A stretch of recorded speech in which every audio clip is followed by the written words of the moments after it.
Secretary, is it your assessment that Russia does not really want peace? Well, we can only go by what we see. I mean, I think they've stated clearly what they want is they want the rest of Donetsk, and obviously the Ukrainians aren't going to agree to that. So what we see now is they continue long-range strikes into Ukraine, obviously to degrade their electrical grid and try to demoralize the country or what have you. And they've made some gains in Donetsk, and they're losing 7,000 soldiers a week, 7,000 dead soldiers a week from Russia's side. So as of now, I mean, that's the assessment we have to make. They've made a demand that Ukraine can't agree to, and so we're sort of where we are at this point. You didn't have any deliverables to bring from Washington on the Ukraine issue, is that correct, or did you? Well, I mean, the president's done the sanctions, which was what they asked him to do, so that happened very recently. But as far as deliverables, we continue to do what we've been doing, plus we know the new sanctions. Mr. Secretary, I was told by the European representative on foreign policy, Callas, that it was discussed, the Venezuela military operations were discussed. Not with me. No one raised it. I mean, no one in the meeting raised it. Raised in meetings. Not with me. They didn't raise it with me.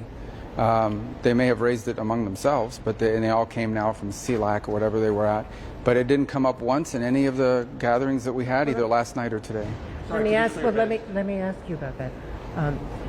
She told me that they discussed the legality and that there are two reasons why an operation would be legal: self-defense and a UN resolution. That neither of those applied in this case, that they are all struggling with the drug issue, and that they should discuss whether international law needs to be updated.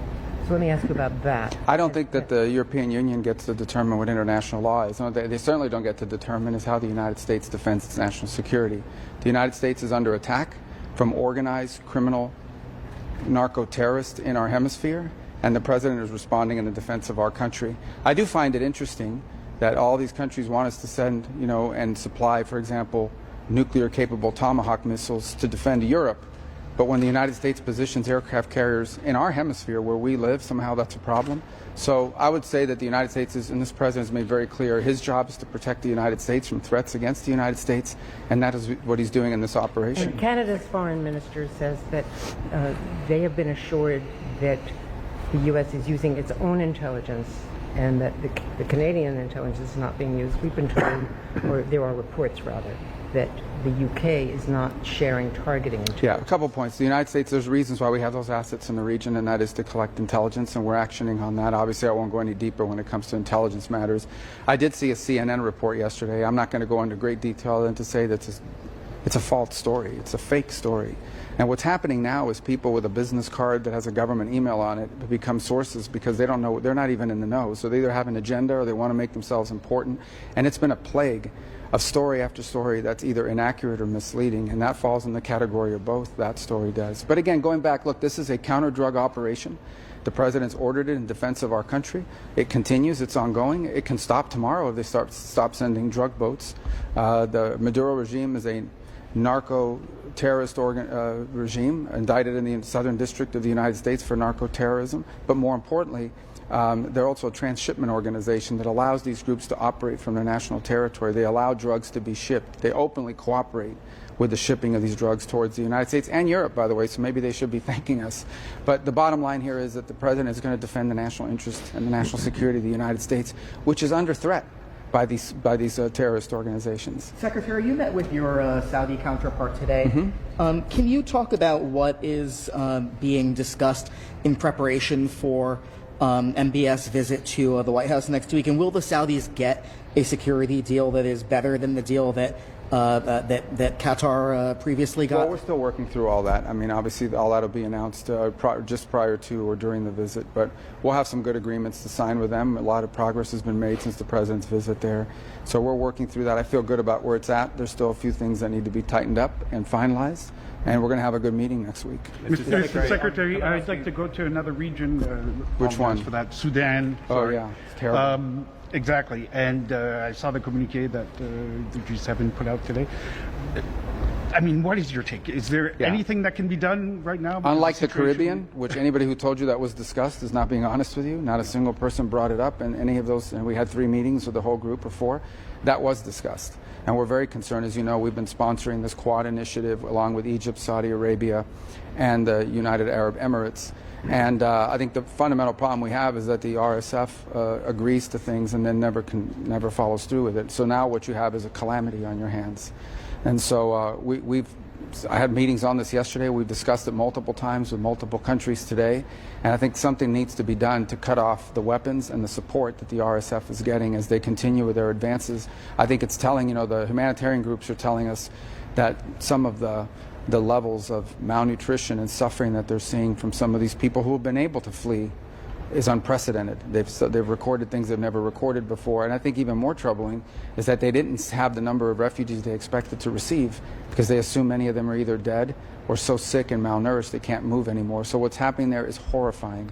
We have worked, I think, all the way back to July and August on this Quad because there are countries involved in helping these elements on the ground fighting. And we share many of the same concerns that others do about how that could turn into a nest for jihadist and terrorist activity. But the solution to it is not to fight a war where civilians literally are being targeted for rape, sexual violence, and murder. And that's what's happening. But the What's your assessment on the UAE is UAE's role still in this supplying conflict? them with drones, Chinese drones. Yeah, so we're working hard at it. We know who the parties are that are involved. These things, that's why they're part of the Quad, along with other countries involved. And so I can just tell you at the highest levels of our government that case is being made and that pressure is being applied to the relevant parties. I don't want to get into calling anybody out in a press conference today because what we want is a good outcome here. This needs to stop. I mean, they're clearly receiving assistance from outside that's allowing them. And clearly that assistance isn't just coming from some country that's paying for it. It's also coming from countries that are allowing their territory to be used to ship it and transport it.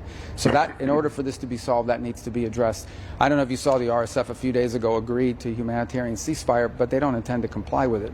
And when you raise the issue of these atrocities, they always hide behind the argument that this is rogue elements. Well, it's not rogue elements. They're doing it systematically, and it's something that we have taken very seriously and are doing everything we can to bring the relevant countries to the table to stop it. It needs to end. Would you support the Senate push, bipartisan Senate push, to label the RSF either a foreign terrorist organization or STDG? Yeah, I mean, if it would be helpful in bringing this to an end, we would. I haven't seen that proposal. I know some senators discussed it with me months ago, but in the end, we just want this needs to stop. And I think, unfortunately, what's happening here is the RSF has concluded that they're winning, and they want to keep going. And by going, they're not just fighting a war, which war alone is bad enough. They're committing acts of sexual violence and atrocities, just horrifying atrocities against women, children, innocent civilians, of the most horrific kind. And it needs to end immediately. And we're going to do everything we can to bring it to an end. And we've encouraged partner nations to join us in this fight. And we're not going to let the Quad process that we've set up be a shield that people hide behind and say, well, we're involved with the Quad, we're trying to solve it. We need actionable results, and they need to happen very quickly. Otherwise, what's already a travesty is going to get far worse. Can I ask you more specifically about your assessment of the scale of the atrocities? I mean, we heard these reports recently of 460 patients in a hospital, civilians being killed by the RSF. Yeah, those are the ones that can get out. Yeah, I mean, what do you have an assessment of the scale overall of what's been committed in Al? Well, I don't know about numbers. I can tell you that the one thing that I think was most shocking to us is that they anticipated receiving thousands of refugees, and they didn't. So obviously these aren't people that are happy living there after a year of siege against the city. There's a reason why they didn't come out. And we fear that the reason why they didn't come out is because they're dead, or because they're so sick and so famished that they can't move. So I think it's even worse. Not that refugee flows and crisis is a positive thing, but when the refugees don't come, and they would otherwise, you have these suspicions that they're either dead or unable or about to die, and that is just what really is weighing on us right now. So back to Ukraine, several allies here announced energy support, funding and other ways of support to help Ukraine stabilize energy grids. Was there any specific U.S. commitment? Well, we've had those conversations with the Ukrainians about what they need, and I know that's ongoing. And clearly helping them survive the winter is important just on a humanitarian ground. The challenge is that Ukraine's energy grid has been diminished each year. So each year they start at a lower baseline than the year before. Now, I think in Kyiv, for example, upwards of 50 to 60% of the day is spent without electrical power. And they've done a tremendous job of sort of rerouting their grid and trying to work around it. But that also means there are hours of the day where there's no water, there's no electricity. You have to schedule business and life activities around that. And that's clearly part of Russia's strategy, is to try to collapse morale within Ukraine and the will to fight. So, that's why we've been in discussions with them about defensive weapons to be able to protect their grid. And I know we've been in ongoing technical conversations about the specific equipment they need. But ultimately, if that equipment is ultimately destroyed a week later after it's installed, that remains a problem. And that's been the history of the last 2 or 3 years. Can I go back to try to take another stab at the Venezuela intel thing? And I'll try to keep this from being a hypothetical. Do you think that the United States, needs anyone else's help on intel to continue to do what you're doing? Well, I'll say this to you. Again, when I talk about intel matters, I just don't comment on them broadly. Suffice it to say that there's a reason why we have assets in the region. Those assets do, among other things, collect intelligence. We're very confident in the intelligence we have, and nothing has happened. Nothing has happened in this entire process that has impeded our ability to identify drug boats and strike them. Without getting into details on the you mentioned that. Without getting into details, you'd like details. Okay, go ahead. You mentioned the story the other day is fake news. It's fake news. So. Has there been no change then in UK sharing of intelligence? We have very strong partnerships with the UK and other countries. Again, nothing has changed or happened that has impeded in any way our ability to do what we're doing, nor are we asking anyone to help us with what we're doing in any realm, and that includes military. Has the Do you UK think the expressed Coast Guard- concern over U.S. strikes in the Caribbean? Is what now? Has the UK expressed concern to the U.S. over I've not strikes? discussed that with them. They've not discussed it with me. Maybe they've expressed it to the media, but they haven't with me directly. I think other ones are aware of what's happening, but I don't think no one's raised it with me directly. Certainly didn't raise it today. It didn't come up one time. Mr. Secretary, is the Coast Guard doing effective work in the Pacific? Sure. I mean, Drug interdictions continue. The problem is interdictions alone are not effective. You have to incentivize this industry that these terrorists are using to flood our country with heroin, with cocaine, with fentanyl, and by the way, destabilize the Caribbean in the process. Interdictions have limited to no deterrent effect. These drug organizations, they've already baked in the fact they may lose 5% of their drug shipments. It doesn't stop them from continuing to do it. What you have seen is an impact on drug boats. You have seen much less of them.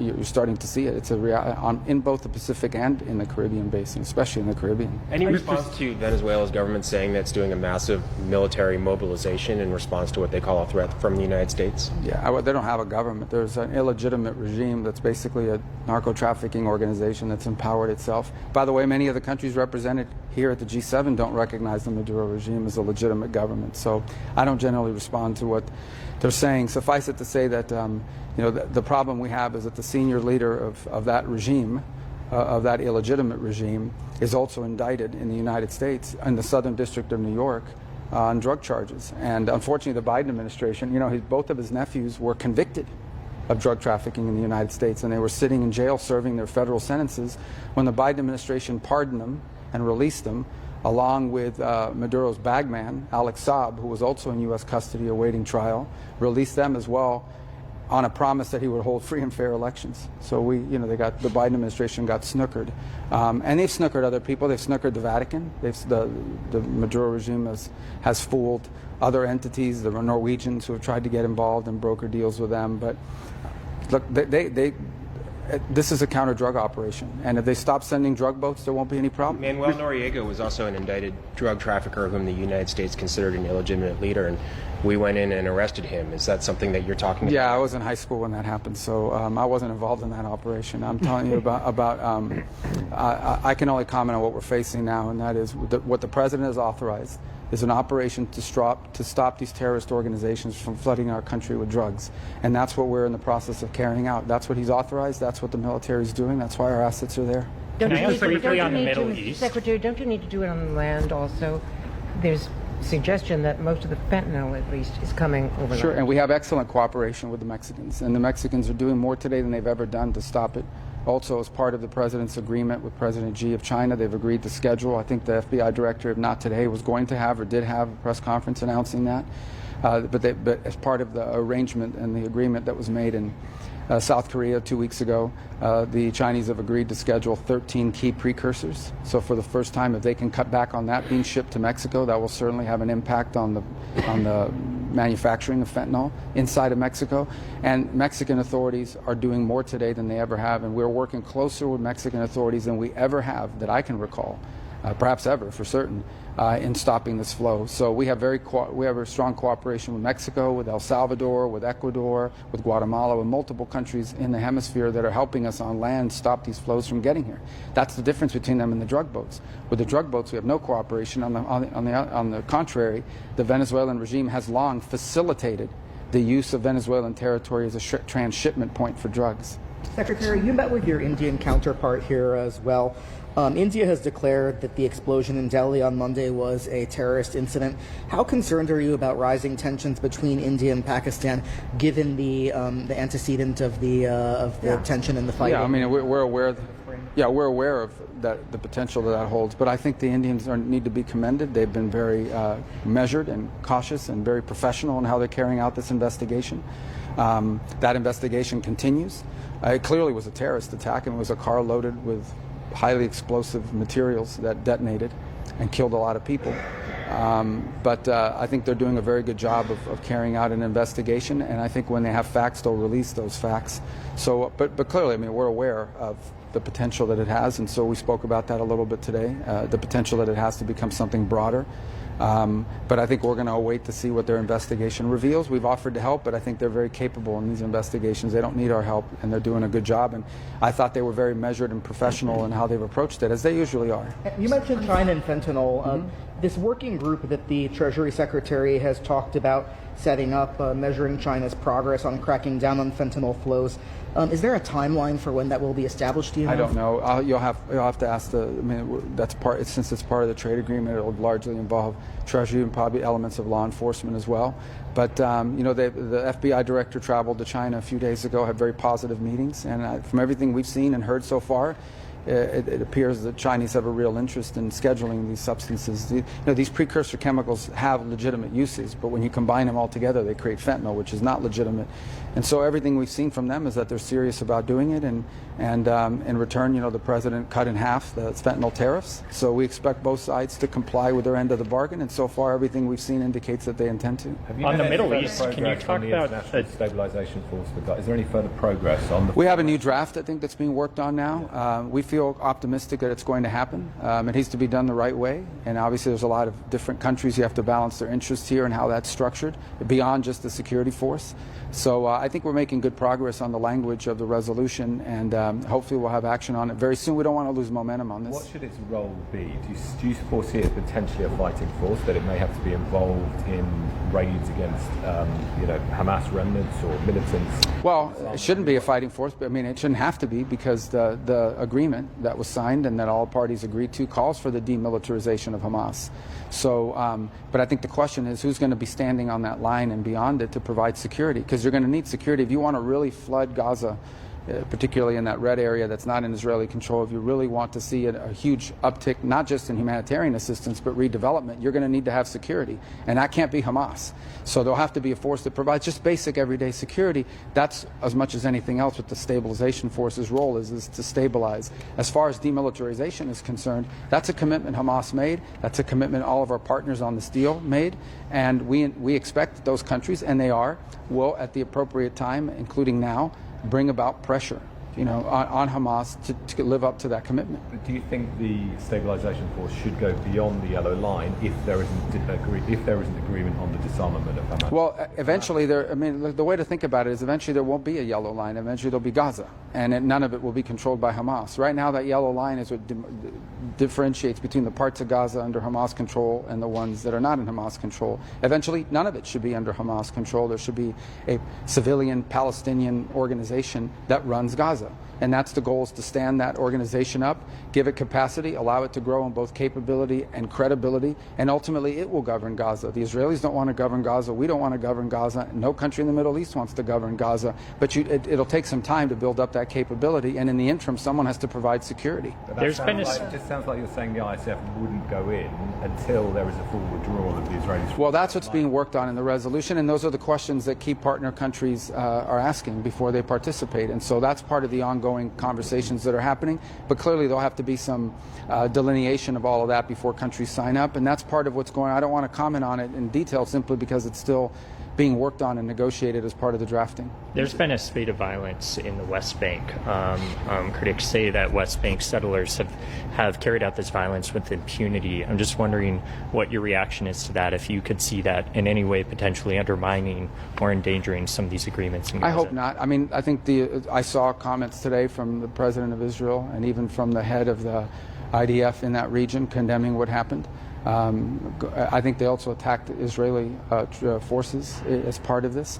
So it, I don't have all the details on exactly what happened, but this has happened in the past. But yes, look, certainly there's some concern about events in the West Bank spilling over and creating an effect that could undermine what we're doing in Gaza. We don't expect it to. We'll do everything we can to make sure it doesn't happen. I think you're just talking about the violence part. But I thought today the comments were very strong by the President of Israel and also by the IDF commander in the area. His own troops were attacked, as well as police officers. So I thought the Israelis today responded, and they actually sent forces to respond to the attacks today as well, which is why their forces came under attack by some of these elements. Mr. Secretary, hold on one second. Go ahead. Sorry, on Syria, the U.S. is allowing Syria to resume embassy operations in the United States. Is the U.S. looking to resume embassy operations in Syria? Are you working towards? Well, it's a little safer in Washington than it is in Damascus right now, so I think that that's part of it. Look, we want to give these guys every chance to succeed. They told us what they want to do is create a national Syrian government in which every element of Syrian society is represented and feels safe. They don't want Syria to ever again be a base of operations for Iran, for ISIS, or for any of these groups. They want it to be a country, not a launching pad for attacks against their neighbors. And so we want to give them every chance to succeed in that regard.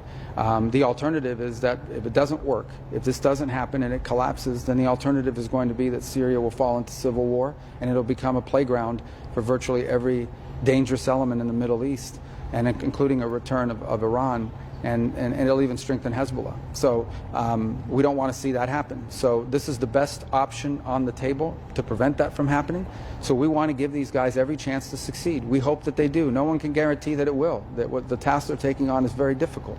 That includes, there are parts, some of the elements that helped the current government come to power and drive Assad out are foreign fighters. Some of them that helped them are people that have some pretty radical views, and they're not all entirely under the control of the government in Damascus. There are issues with the Kurds in the north. There are issues with Bedouin and Druze in the south. So there's concerns that Israel has about its own security. All these things have to be balanced. So it's a tough task, but I ask everybody the alternative. The alternative, if this fails, let's say that this government project fails either because they make it fail or because they're just not successful, then what you're going to see is Syria fall into total civil war, and it'll just become an ungoverned space and a playground for ISIS, for Hezbollah, for Iran, for Al-Qaeda, for every dangerous element in the region. And we'll have a whole new war on our hands. Mr. Secretary. Go ahead. No, I'm sorry. Thank you, Mr. Secretary. The communique mentions China's nuclear arsenal and concerns about that. Can you describe what conversations were had with other GC members and other representatives in the meetings? And what did you tell them about President Trump's pledge to resume nuclear testing? Well, it didn't. Neither. I mean, the new Trump's pledge to resume testing of our nuclear capabilities, that includes delivery systems, is on par with what other countries around the world are doing. We've got to make sure these things work and that they're safe. In terms of the Chinese nuclear program, that wasn't discussed in any of our meetings. That's something that happened at the staff level, but these are longstanding concerns. I mean, the Chinese are undertaking the most rapid military buildup in human history. So, and part of that is their expansion of their nuclear capabilities. So, obviously, we're keeping an eye on that, and I think everybody's concerned about that.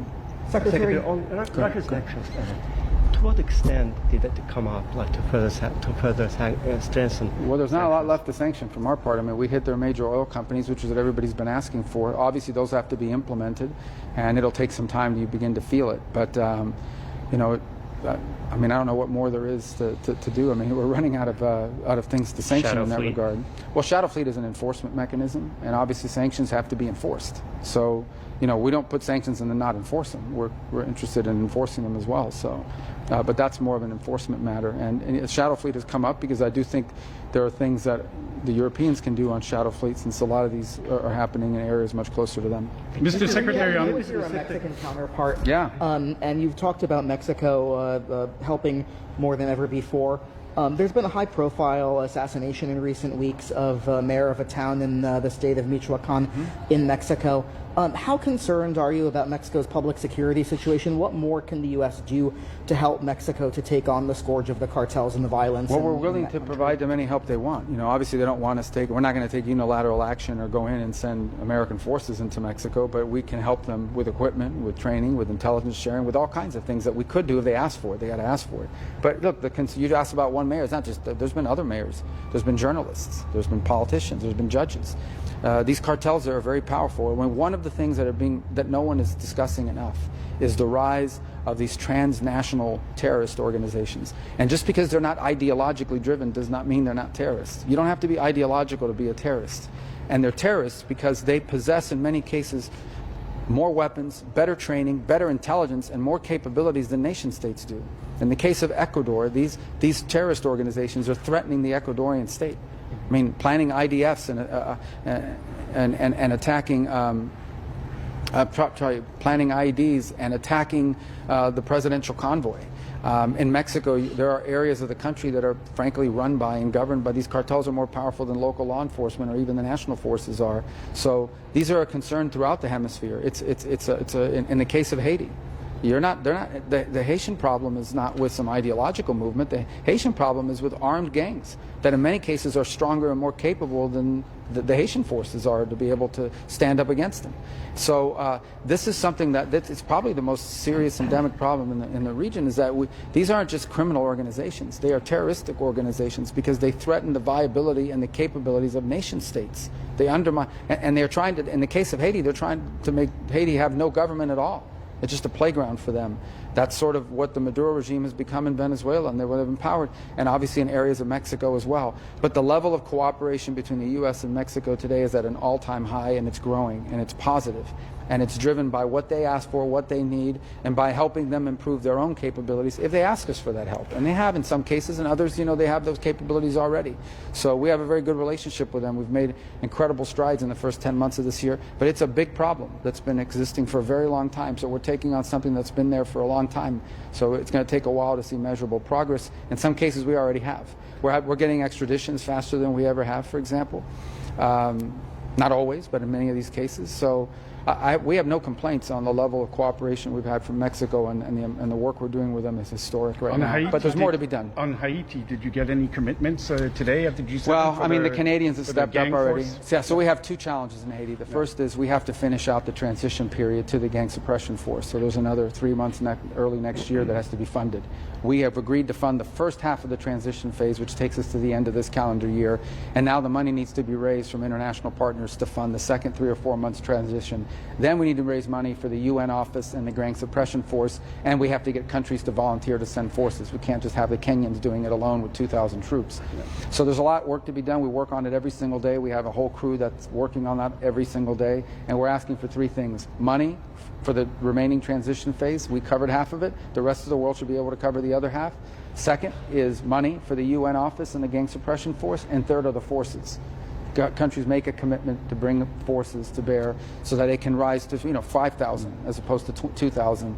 And we're very grateful to what the Kenyans have done already, so we don't want to see them abandoned. And we welcome them and we encourage them to remain a part of the gang suppression force. Is someone ready to take over for the Kenyans? Well, other countries will join it, is what we hope. It won't just be the Kenyans by themselves.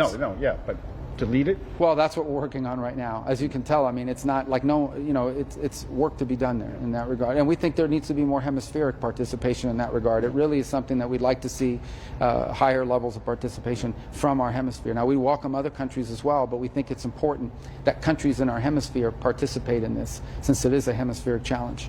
Are there negotiations going on right now in advance of the New START treaty expiring in February?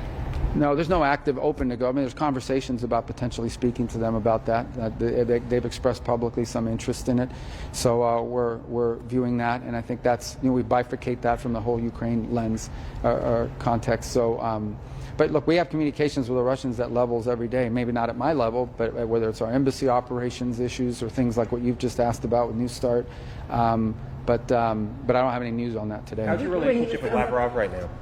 I haven't talked to him in a month, but it's fine. How did the last conversation go? Well, the last conversation, I think, in my view, the way I would characterize it is I think there was agreement on both sides that the next time our presidents meet, there has to be a concrete result. We have to know going in that we have a real chance to get something positive coming out. And we'd love to see that happen. I mean, we'd love to see this war end. But we can't just continue to have meetings for the sake of meetings.